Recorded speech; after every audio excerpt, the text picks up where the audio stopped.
years about medical tyranny that we all face, and I know we're here about the carbon tax, acts the tax. So I wanted to read something from the New York or the Financial Post from 2016 about it. It's from Larry Martin, who served as Deputy Minister to the Premier of Saskatchewan and Assistant Deputy Minister of Rural Development and Intergovernmental Affairs in Manitoba. And what he says here is that here's a seemingly simple question. Is Canada a net carbon dioxide emitter? You would think so from reading news headlines. We've earned the scorn of environmentalists, NGOs, and media outlets galore, labeled with such juvenile epithets of fossil of the year or corrupt petro state. Sadly, lost in all the hyperbole is the actual science. There's nothing quantitative about the vague idea that as a progressive nation, Canada should be expected to do more to fight climate change. But therein lies the rub. Canada is poised to immediately do more to combat climate change than almost every other country in the world. How, you ask? Well, by doing more of the same. It sounds ludicrous. Let me explain. Most Canadians would agree that our response to climate change needs to be scientifically sound, environmentally stable, and financially realistic, as well as global, comprehensive, and holistic. Right now, our approach is none of those things. The public discourse is driven by a myopic, ideological obsession with carbon emissions alone. What else is there, you ask? The answer comes from the most recent report in 2014 of the Global Carbon Project, which states that global human-induced CO2 emissions were 36 billion tons. Of that, 36% stayed in the atmosphere, 27% was absorbed by water, and 37% was absorbed by land. That's right, absorbed by land. Not all CO2 emitted by people stays in the atmosphere. Much is returned to the earth, mainly through the carbon absorption and sequestration power of plants, soil, and trees. A conservative estimate of Canada's existing carbon absorption capacity based on land area and global carbon absorption average indicates that Canada could already be absorbing 20 to 30% more CO2 than we emit. They're taxing us on something that we're carbon positive, 20 to 30% more than we admit. There is the entire world has 11% of the global emissions of carbon is done by humans. We're actually 1.5% of Canada is 1.5% of the entire world's global carbon emissions, and we absorb 20 to 30% more than we absorb. The big four polluters of China, the US, and the European Union and India, which together are responsible for a whopping 60% of the global CO2 emissions, release 10 times more CO2 than their combined land area absorbs. Canada doesn't seem very dirty now, do we? So when was the last time you heard of a Canadian political leader, let alone the media, talk about our carbon absorption capacity? Probably never, because we are currently ignoring that side of the equation for a couple of reasons. First, there is an insufficient political will that government's top experts need a mandate to pursue in-depth measurement of CO2 absorption. Recently, Canada's federal and provincial auditors general announced a joint audit on the country's carbon emissions. But what credible audit would examine only half of the balance sheet? There's no reason why they shouldn't audit our absorption capacity. 2, how much CO2 did our forests and land absorb? Did some trees and topographies perform better than others? In short, what is Canada's carbon balance? So the big thing that's going on here is that they're charging us carbon tax when we are actually 20 to 30% absorbed than we use. Canada is number 2 in the world behind France. I think it's 10 billion that they've taken per year for carbon emissions. And we only have 1.5% of the global or the earthly, I don't even like to say globe, but the earthly carbon emissions that are, put into the atmosphere. So basically the taxes that we're paying are to lining their pockets. They're lining the pockets of the politicians. They're lining the pockets of, the global elites, if you can call them that. Global parasites is probably a better word. And, the people are suffering. They're squeezing everybody, and with every single thing that they're doing. The beast is the government, and the beast continues to feed. It feeds and feeds and feeds. And until the people do something about the beast that keeps on wanting to take away all of our freedoms, all of our liberties, all of our, hard, earned labor, our currency, then it's going to continue feeding. And now is the time to stand up to this fraudulent carbon tax. As you see that Canada, even if we went to zero carbon emissions, it would do nothing on the entire Earth scale because of all the other big polluters. And we also need carbon to feed our trees, to feed our plants. When we have our greenhouses, we actually put carbon into the greenhouse in order to produce better crops. So basically, it's an attack on our food. And the one thing that they're saying is the reason why Canada is having such high carbon emissions is because of the fires that's been going on.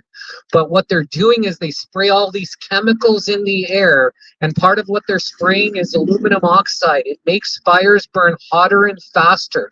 So if the fires are going out of control, which they have been year after year after year, and then it can justify them saying that we're, producing all this carbon into the atmosphere. But what's going on is we're not protecting our skies, we're not protecting our forests, we're not protecting our people. We're allowing the government to run amok, and the beast just continues to feed and feed and feed. So basically, I love protests like this. I love people coming together and sharing what's going on.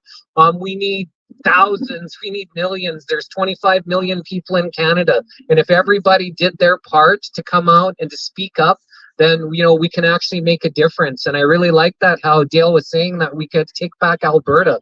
We can start with Alberta here, and the more people that are aware of what's going on, the closer we are to stopping these criminals. And what they are criminals. And he's right, they need to be put into jail because they're allowing this stuff to happen in our skies. I remember 30 years ago, we used to have blue skies that would last sometimes weeks, and then it would come and rain really hard. Now we're excited if we see a few real clouds in the air, and that's like exciting because of all the chemicals that are being sprayed everywhere. So they're attacking the skies, they're attacking our food, and if they're, one thing, if we're food reliant, then they cannot control us. But as soon as they have their total control of the food supply, then they can say, eat the bugs. And then what else is people going to eat if there's nothing else to eat into the stores? So we really are being attacked by this beast system, and the head of the snake, the head of the beast is the government, and the government needs to be stopped in order for us to get all of our freedoms back. And I think most people in our country is good people. Even the people that are working in, some of these places protecting these professional parasites, they're good people in heart, but they just don't know what to do. A lot of people have a spell that's been put on them. Spell cast, I'm sure you've all talked to family members or friends, people that you've grown up with, and they can't see chemicals all throughout the sky. They think that this is natural and normal, but we keep planting the seeds. But most people are good at heart. There's just a spell that's been put upon people, and the more that the spell, the veil is lifted, the better we all are and closer to get our freedoms back. I've been kind of awake and aware to what's going on for 30 plus years, rattling the cages as much as I can. It was a long and lonely road for a very long time, but since 2020, I've seen more people become awake and aware in this last 4 years than I've seen in the 30 years combined. So we do have a lot of hope. We need to be optimistic that we can stop them and we can restore the balance of power, restore things back to, being in balance with our nature, with our, brothers and sisters. And it's really important that we, love one another, right? Honor and love our fellow neighbors, and even the people that are in protecting the professional parasites. They just have a spell. We're not going to win this by having hate in our hearts. We just want the nefariousness to stop. We just want justice, and we just want to restore the balance back, to where it should be. And then we can just start to heal as people, and then, start to come together and, make this place heaven on earth, like I truly think it was meant to be. So thanks. We have a show, The Missing Link Live. We do interviews almost every single day, every weekday. We've done 751 interviews in about 3 years that we've been doing our show. 70 of them have been doctors. Anybody and everybody who's got a story to tell about what's going on is we try to bring on our show. Some wild stories, some people are pretty wild out there and have some wild things to share. But in essence, most of the people are genuinely from their heart sharing. And I think that this is a pivotal time in history. So we're recording everybody that's speaking out during this time so they can look back in 20, 30 years from now, all the people that stood up, all the people that spoke out, and that, the people that really made a difference to take our country back, take our sovereignty back, because we just want to be sovereign people. We don't want the government to control us, to tell us what to do. People talk about, democracy. Well, what's democracy is mob rule. If 51% of the people say, oh, guess what? You need to get a jab. Then guess what? Does that mean that the other 49% that don't agree have to get it? Democracy is not fair. We've got to return things to like a constitutional republic where we have natural law, where our individual rights outweigh any of the corporate rights. They have a thing called communitarianism, where they're trying to say that the individual rights does not outweigh the collective rights, and nothing should be able to take away our God-given rights, our sovereignty, and nobody should be able to tell us what we can and can't do, especially put into our bodies. They're doing a lot of this through biodigital convergence, and you have people, parasites like Noah Harari, that talk about humans being biohackable. They want to put technology into us so that it's like the electric car, so that if you're speaking out, they can turn it off at any time. Same thing with the body. They're looking to have this not only carbon credits, but social credit scores. And that's what they want to do with the CBDCs, to say that if you're speaking out and if you're not in line, they can turn you off. They can turn off your right to travel. They can maybe even biodigital hack you if you've got technology in you, where they can turn you off as well. We heard that Edmonton is signed up for, the 15-minute cities. We hear right now in Quebec, they had where you actually have to have a QR code in order to leave the city.